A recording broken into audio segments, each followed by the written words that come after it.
When it comes to werewolves, just on a personal note, I think it's been over 10 years now since I was traumatized by this one scene in one of the Twilight movies where a werewolf had a big fight wearing jean shorts. It really put me off werewolves for a long time, honestly. But just this month, I got around to reading Bitemarks by Becky Annison, and my love and respect for werewolves was fully restored. The healing process took a lot of time, but I've come to accept werewolves back into my heart. Bitemarks by Becky Annison is a Powered by the Apocalypse RPG published in 2020 after a successful Kickstarter. Illustrations are by Vincent Sammy and Morgan Corbell. This is not a super flashy RPG in terms of production, but it is one of the greatest examples of how brightly Powered by the Apocalypse games can shine, and it does so by latching onto a theme. In this case, werewolf pack dynamics and drama, and then focusing the mechanics of the game onto that theme in order to get the table to tell a specific kind of story. That's obviously the intent of a lot of RPG creators, but to see it done so precisely is certainly something to behold. The game starts off by emphasizing safety tools, which is a standard good practice these days, but it makes an important point of two things in particular. One is that there are sex moves in the game, where your werewolf character triggers a certain rule or condition after having sex with someone, and you should remove those if you're playing as a kid. And the other is that there's a dominate move where you subdue the will of another character, and there should be a clear understanding of what's acceptable and not acceptable among the MC and players before starting a game. I actually have some thoughts on these sex moves that I'll get to later in the video. In Bitemarks, everyone plays a werewolf who is part of the same pack. A pack is not really defined by blood relation, but rather by an established set of customs and traditions and a shared history. Since it's a Powered by the Apocalypse game, there are moves, which are things that happen in the fiction as determined by a dice roll, but can only be triggered by specific in-game actions. There are basic moves, moves specific to your werewolf type or skin, and pack moves that can be done together using precious pack points. The game's principles are the first place where you're going to see a strong, focused concentration on the point of this game, which is werewolf psychodrama. Players are asked to act like a wolf, place pack and family at the top of their priority list, respect the alpha of the pack, show emotions, and if you're the alpha, really lean into the leadership role. The psychological and really physical scope of this game is you, the werewolf, your werewolf family, and anything that tries to break up your werewolf family. When you trigger a move, you're going to roll 2d6 and add one stat or another. There are 4 stats in the game: teeth for physical stuff, feral for inner wolf stuff, heart for emotional stuff, and guts for when you're acting against your pack or your own nature. A group of players also has a pack pool, which is a pool of points that can be spent if there is more than one pack mate in the scene and the thing being spent towards is in accordance with the traditions of the pack and the will of the alpha. These points can be used to add +1 to +3 to a move roll to increase the chance of success, but you can also use them to pull off pack moves, which are incredibly powerful story-changing events that I find pretty special. I'll cover those later in the video. Ties are points that you can earn when you get a certain kind of emotional or social leverage over another character, and you can spend those points to add 1 to 3 to a move roll that you can use against that character. If you accumulate more than 3 ties, you clear the track and add a point either to your wolf path or human path. These paths track your character progress, and each time you fill a path, you gain an advance. There are a number of different ways you can earn a mark or point in one of these 2 paths. Advances come in the form of +1 to any stat with a maximum of +3, or a new move from any playbook. So here's the thing. After 5 advances, you're supposed to retire your character. I think I understand the reasoning behind ending a character after a certain number of advances. It has to do with the scope of the mechanics. It's more of a short burning game meant for 1 or a few sessions, but I kind of wish there was more guidance on what this is supposed to look like in the fiction. There is 0 guidance here on that aspect. You just sort of level cap and then your werewolf disappears from the story. The 8 principles for MCs to keep in mind when running a game have a lot to do with creating social drama. I think one of my favorite things about this book is how good the advice is for driving home werewolf drama. You can tell that the author playtested this game and got really good at putting players into situations where their pack was threatened and where they were forced to juggle what the author calls untenable situations. It's not really generic advice like you often see in GM sections of RPGs. The best example of how it's tailored to this game is the make the world smell real principle. The author reminds you to tie descriptions of the world to the sense of smell, and to expand on the player's understanding of smell using synesthesia. So for example, you would smell emotions and feelings. I think it's worth mentioning the little text box addressing werewolf clothes, like when you change into a werewolf, what happens to your clothes? Well, in Bitemarks, your clothes are destroyed and you're naked in werewolf form, as well as when you revert back to being human. The book says it's not fun or interesting to derive any humor out of this fact, but I beg to differ. It's probably funny the first 10 or 12 times. Another principle that I thought was very cool and vitally important to the game was reinforce pack culture and traditions. It's really more than just a principle. It's part of the start of any game, whether it be a one-shot or a multi-shot, that everyone at the table come up with 3 traditions and 3 slang words that the pack shares amongst each other. There's a convention in most PBTA games where the things that the GM or MC does is called a move, even though it's not like a player move because it doesn't necessarily require a trigger and doesn't require a roll of the dice. Nevertheless, they're called moves, and there are soft moves and hard moves. These are all actions that the MC can make on the fiction in order to antagonize characters or otherwise move the story along. What I like about the MC moves list here is that, again, they're very tailored to the game itself. And there are even multiple examples for every single move listed. This is a really great asset for an MC who has never run a PBTA game before, or even someone who hasn't run this particular game before. One hard move that I'm really on the fence about is when a player fails to give into the wolf role. This move is supposed to give them superpowers in a fight or confrontation if they make a successful roll, but if they whiff it, they lose control of their werewolf, and the MC is supposed to take over and narrate what the werewolf does when they have lost control completely. I'm generally not a fan of taking away player agency like this, and I think in the alternative, I would just ask the player to narrate how their werewolf completely lost control and just trust them to make it painful and regrettable. Your werewolf takes damage in the form of harm points, and incoming harm is reduced by your armor rating. Once your harm reaches 9, if you're in human form, you're dead. But if you're in wolf form, you can take a couple more points of harm before dying. Also, by changing from wolf back to human, you heal 3 points of harm automatically. Aside from simply taking on harm points, the MC might make a player roll a harm move, which could result in immediate unconsciousness, additional harm, form change, or some kind of disadvantage in a fight. Any game of Bitemarks requires a bit of collaborative setup. First, everyone chooses from one of 7 archetypes or skins. Then everyone comes up with the details of the pack. There is always an alpha wolf who leads them, and this could be a PC or an NPC. And then there are always 1 or 2 NPC packmates at the start. Pack details also include determining slang, culture, and traditions.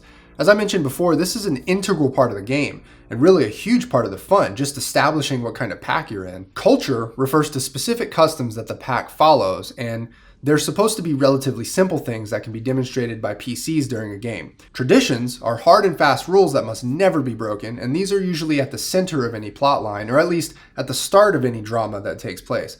It's expected that 1 or more packmates has already broken one of these rules and is keeping it a secret from everyone else. One of the ways that the game really enforces interpersonal drama is by flat out asking you to come up with some of it before the game even begins.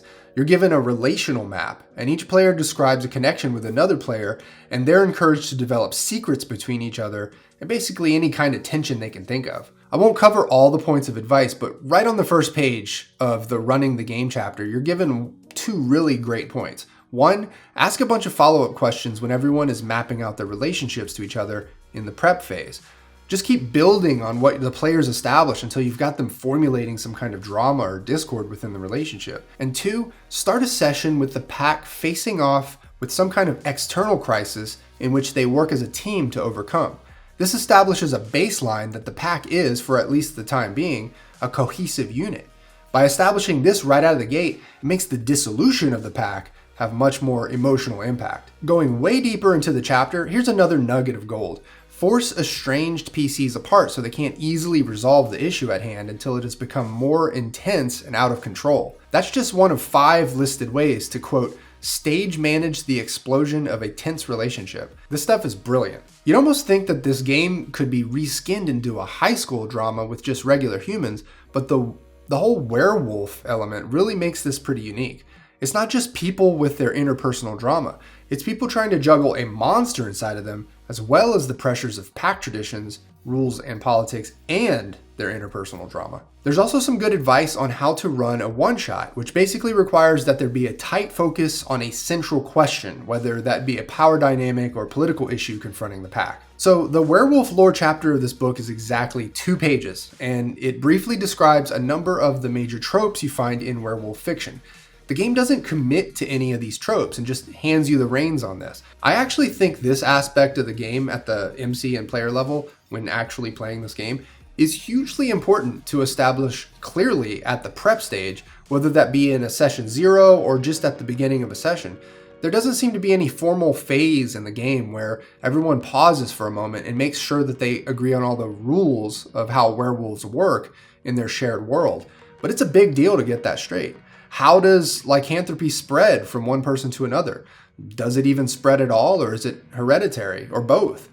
All the most important questions are here on these 2 pages for everyone to answer, but I think it should be a formalized part of the prep and not just something to wonder about for a second. All players have access to a handful of basic moves, and like in any PBTA game, the moves define the kinds of activities that the players gravitate towards and favor. I won't go through each of these moves in detail, but I will point out a few for discussion. The first is Dominate, which is triggered when a PC orders someone to do something they don't want to do. There is a hard ban list that comes with this move. No sexual acts and no suicide, which right there kind of tells you how mature this game is and how the whole safety section at the beginning of the book is not pro forma. There's a formal way to resist a Dominate move in the game, and that's with the Disobey move. Or to put it more accurately, when your character wants to resist being told to do something they don't want to do, you trigger the Disobey move and roll for it. A lot of this comes into play when the alpha of the pack is ordering people around. Who's the current alpha is a big part of the game, since it's all about pack dynamics. So there's a whole move dedicated to challenging the alpha or their authority called Make a Challenge. On a successful roll, just like that, your PC becomes the alpha. It's such a big deal that the former alpha in this case actually has to decide whether to start a new character on the spot or keep playing their deposed character. This is kind of funny to me because, again, the game just kind of asks the player to just give up their character all of a sudden.